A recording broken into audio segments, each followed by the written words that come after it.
And the motion before the House is, this House believes the world is better off with Wikileaks.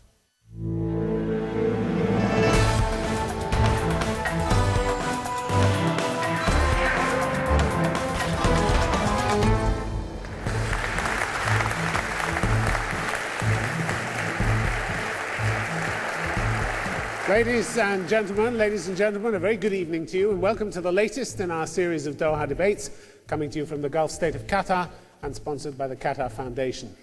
Shock, anger, disbelief, just some of the emotions provoked by the release of classified American cables by the famous and infamous whistleblower's website, Wikileaks.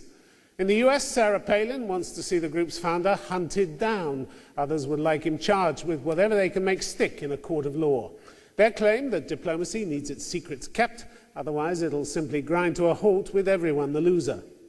To its many fans, though, Wikileaks has struck a blow in favour of the citizens' right to information. Spied on for years by his government, he finally gets to turn the tables and see what the leaders themselves have been up to. What do you think? Well, our motion tonight, this House believes that the world is better off with Wikileaks, and it'll be hotly contested. Speaking for the motion, Sir Richard Dalton, an Associate Fellow at the Royal Institute of International Affairs in London, and a former British ambassador to Iran. And with him, Khan Ross, once a high-flying British diplomat who quit after the Iraq War. He founded and now runs an organisation called Independent Diplomat, the world's first non-profit diplomatic advisory group. Well, speaking against the motion, Carl Ford, who headed the State Department's Bureau of Intelligence and Research, a former military analyst for the CIA on China and now adjunct professor at Georgetown University's School of Foreign Service.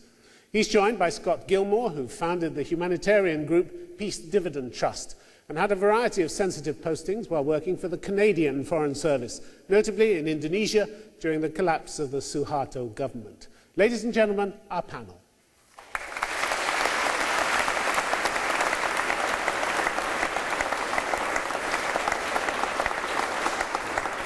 And now let me first of all ask Sir Richard Dalton, please, to speak for the motion. Thank you. Governments work for us as citizens. The world is better off with Wikileaks because it has told the truth. It has exposed wrongdoing, as over the deaths of civilians in Iraq and Afghanistan. It has given citizens new facts with which to inform public debate. So it has strengthened the ability of citizens to require governments to justify and explain their actions. Accountability is essential, not just because we want a government that does not abuse its power, but also because we want governments to take wise decisions. Yes, accountability and truth are essential for making good policies and taking sensible action. And Julian Assange of Wikileaks is right that transparency tends to produce just government. Usually, we can trust our governments, but not always. They can turn their propaganda on their own people. They can manipulate the media. Parliaments can be weak. Freedom of information legislation can also be insufficient. Businesses can be corrupt. Wikileaks are publishers and journalists when so much of decisive importance to citizens is being distorted or concealed by the authorities. Good journalism is vital. Wikileaks should not conspire to steal confidential information. I do not condone that. But if given it, they are free, as newspapers are, to reproduce it. It should, of course, edit material to reduce harms, as it has done. The case against them has been enormously exaggerated. They didn't steal the cables. They are not terrorists.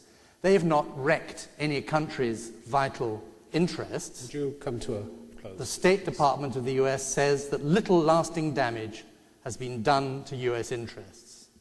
So I urge you to support this motion. It is to support all people's right to freedom of information, expression, and to truth. Sir Richard Dalton, thank you very much indeed. You'd have been hounded out of the Foreign Office for expressing those views, wouldn't you? Out on your ear in about 5 minutes.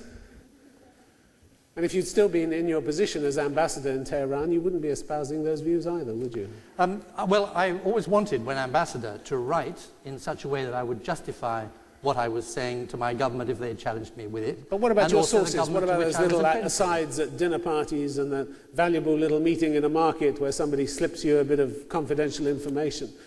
Would you have got that if your cables had been open to everybody to see? One of the goods, you wouldn't, would you? One of the goods which will come out of this episode is that the United States will take much greater care of the confidences given to it by its informants.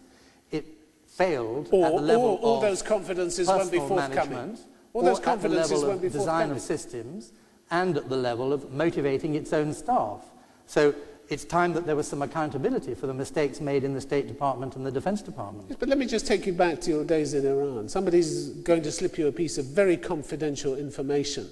They think it might get on Wikileaks, there's a chance. They're not going to bother, are they? They're not going to risk their life for something that you can't hold on to anymore. Well, you can hold on to it. And the fact is but you don't. that you don't. You do hold on to it. We've not seen the secrets that are real secrets of the United States government.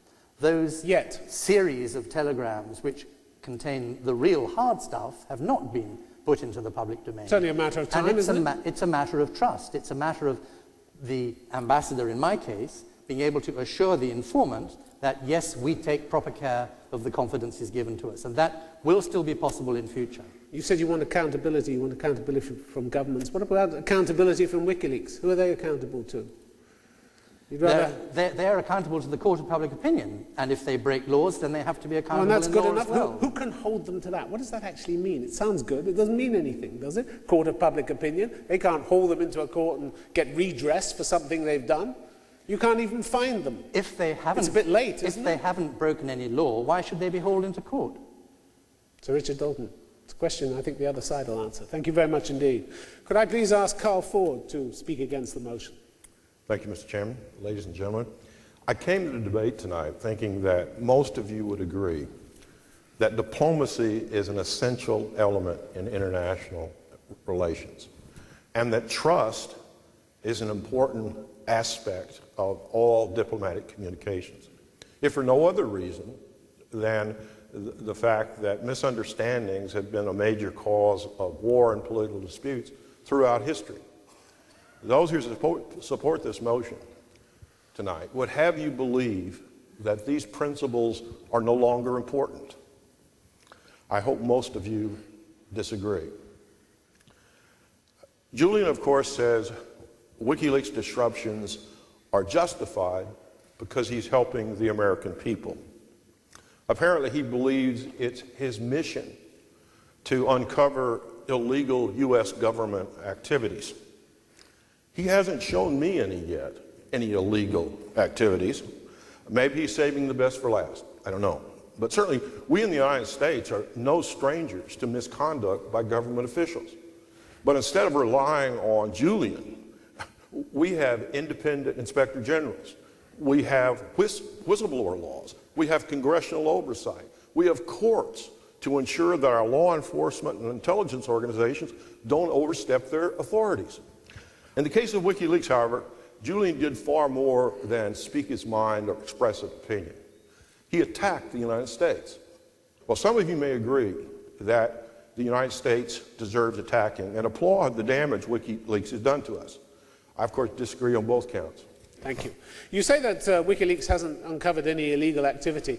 You appear to have missed the order from the State Department authorizing illegal bugging of offices at the United Nations and the illegal hacking into delicate information belonging to UN officials. That's certainly illegal activity, and the United States hasn't even contested that fact. Well, as far as I'm concerned... Isn't that helpful to the world's public to know about that? Well, I think that if we are bugging the United Nations, and I found out about it, I'd be one of those whistleblowers. And I've been in intelligence and government for over 40 years. So we're better off knowing about it, thanks to WikiLeaks. Well, whistleblowers are necessary, and I would be one if I thought that there was some real wrongdoing being done. Isn't it also instructive that we now know that, contrary to their assurances that they didn't keep any record of civilian casualties in Iraq, We now know that out of 109,000 casualties, 65,000 belong to non-combatants. That's also something that WikiLeaks has told us. That's worth knowing too, isn't it? We know that they did not publicize those casualties. They said they didn't have them.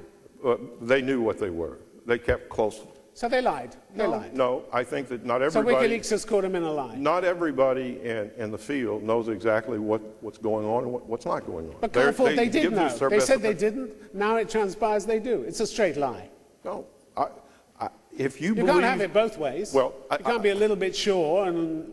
Well, if it were up to me... You're either sure or you're not sure. Our young men and women have already experienced so much that they will never recover in our lifetime. And to believe that somehow war is not horrible and that bad things don't happen. But I'm talking about details. I'm talking about details that were lied about. I'm not talking about the horrors of war. We all know war is horrible. It's why you're not supposed to launch it. Well, but either tell the truth about what you know or not. Well, they've caught them in a lie, and they've caught them in illegal activity at the United Nations as well. So there are two things that WikiLeaks has brought to the attention of the public that are worth having, aren't they? Well, what you're saying is that you accept that privacy in diplomatic communications is not important.